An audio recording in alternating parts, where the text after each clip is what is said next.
Hello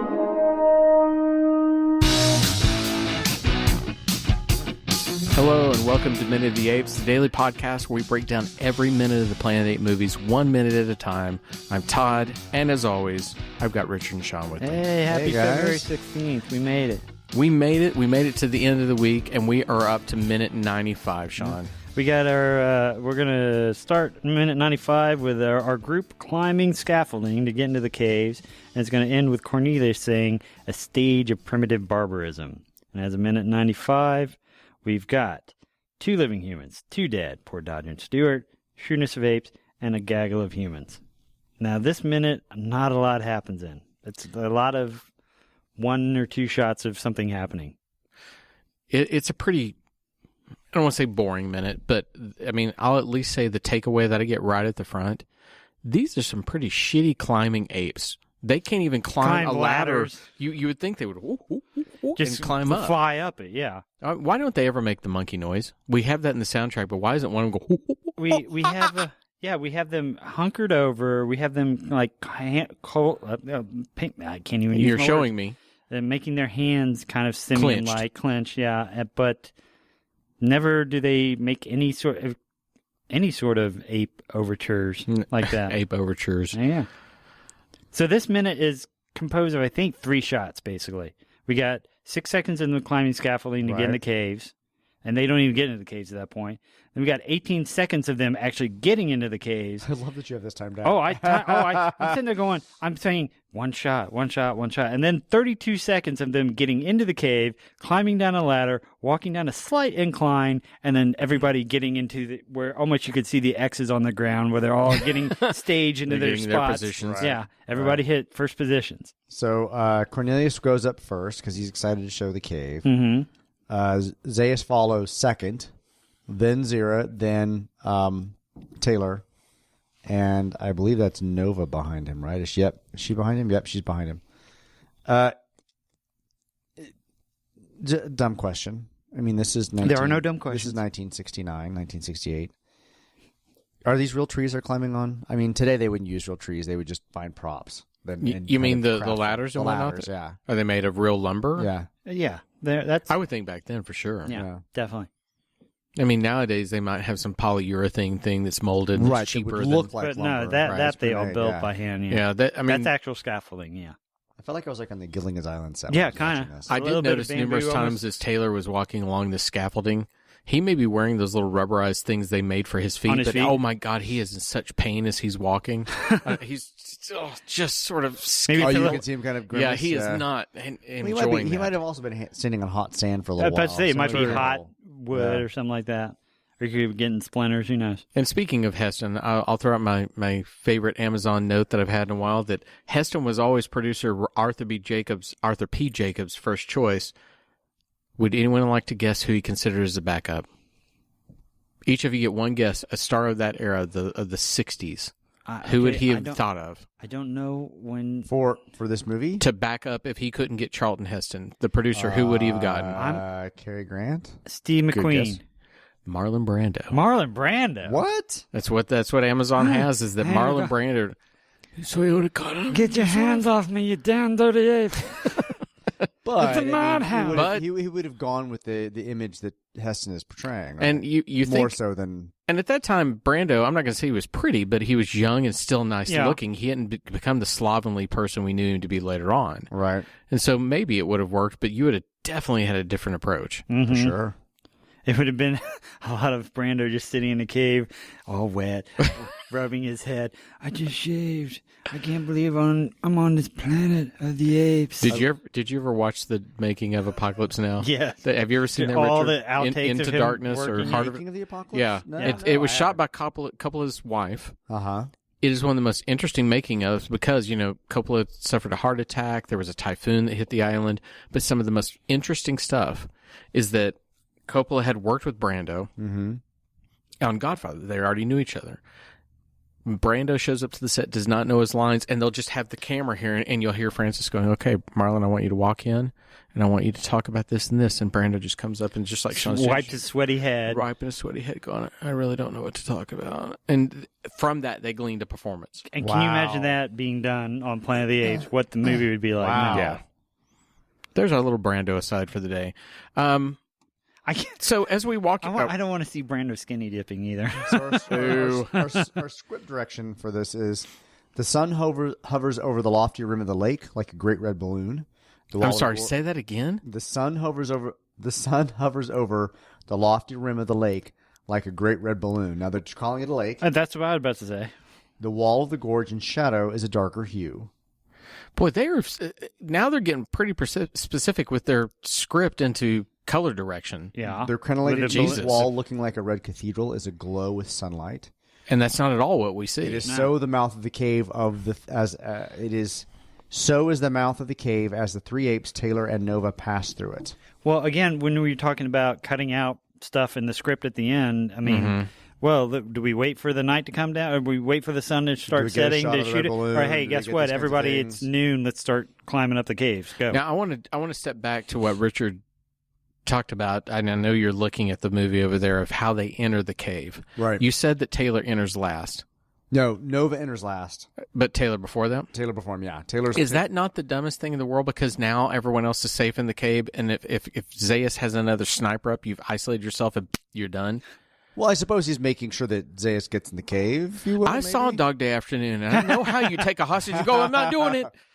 It's so slovenly. Taylor the way still this has is his approached. gun. Nova's following because she don't know.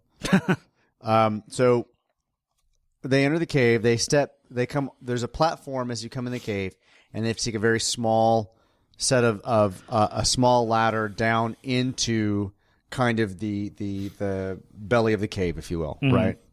Yes. The mouth of Oh, I'd actually forgotten that. Richard's showing me the image, and I'd forgotten about the little... Oh, that's right, because I remember I bitch about that the monkeys can't climb, but Heston is by far the best climbing down. Yeah. He really... Do. So the description here is, from the script, nature has formed a vaulted room here. Nature? Even though they've discovered this dig site, right? There's a dig site. It need not be enormous.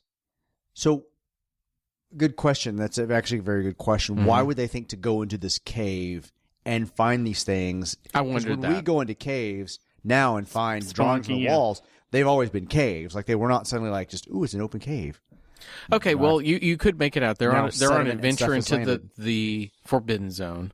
They're going around and they look and they say, ooh, here's a cave. And somebody goes up, and maybe it's Cornelius. Maybe Cornelius, they throw some kind of rope up there with a grappling hook and he can climb up because he's a monkey. Mm-hmm. Come on, he can climb anything.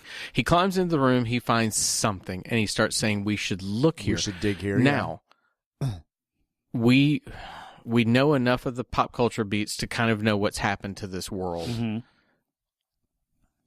Is that how destruction works? Is that it goes inside of a cave, inside of a mountain? Somehow the world gets blowed up, but some things magically appear in a cave. Yeah, it kind of hit me as I thought, well... But I can't tell you because I don't know what's in the cave. You know, that may be something we can talk about in the next minute when we move a little bit further into that stuff. But the description is the nature has formed a vaulted cave, vaulted room here.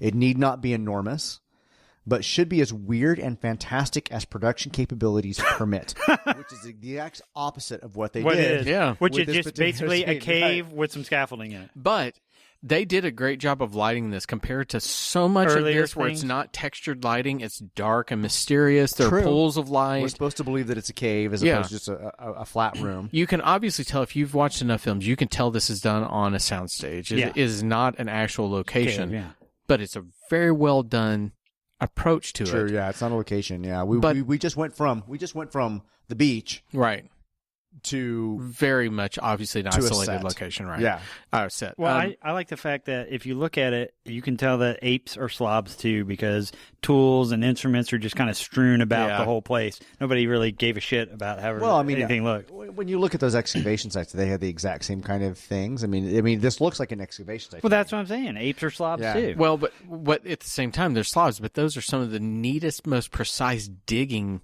lines. If you start looking, it's a very tiered look.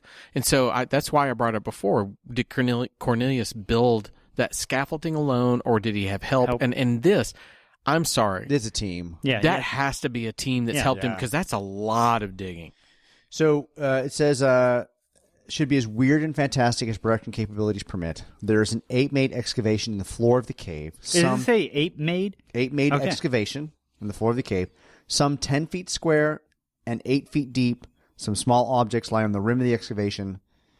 And then it says, Zaius, Cornelius, Zira, Taylor, and Nova enter from the outside. So it is kind of setting the stage for these different tiers that we see inside the cave, which you would expect to see at an excavation site, right? They dig deeper, they dig deeper. Even though I wonder why you build the stair step thing, because what happens if the biggest thing you're looking for is in one of your steps? True. Why don't you just clear it out? But I find it interesting that the film also has shifted. Did you notice that the music at this point has no melody? It's released itself of all melody. It's simply percussive calls and answers. No, I had noticed. It is nothing but, it's like at that point when we entered this room, everything we expect is gone. And I thought that was a very interesting way for Goldsmith to kind of bring in the idea, we're stepping into a place that's going to provide answers, but at the same time, still more mystery. Yeah. It's a wonderful, wonderful little moment with the music. All right. So Zaius kind of leads the movement, even though Cornelius is the first one to walk in. Yeah, Zaius is the one that just kind of walks down into the excavation site. Gets to his spot, yes. Gets to kind of a spot where he's going to sit there and kind of decide. Right. And then he asks, he says, present your evidence, Cornelius. Which makes me wonder, at this point now, does he not know what's in the cave, or does he not care what's in the cave? He doesn't care. I actually found myself wondering, because the way he walked down there, it's kind of like, okay, if he had been there himself. The papers had been submitted about his digs and things like that. Did he go there to investigate himself to see if there's anything that's he's threatening? So just calm yeah. about this entire thing that maybe that's part of it the minute before when we're like, he's just going to go in there like he doesn't care because he's already been in there. Yeah. It's not a surprise to him. Again, never ask questions that you don't know the answers to. That's the way you get the right answers. That's right.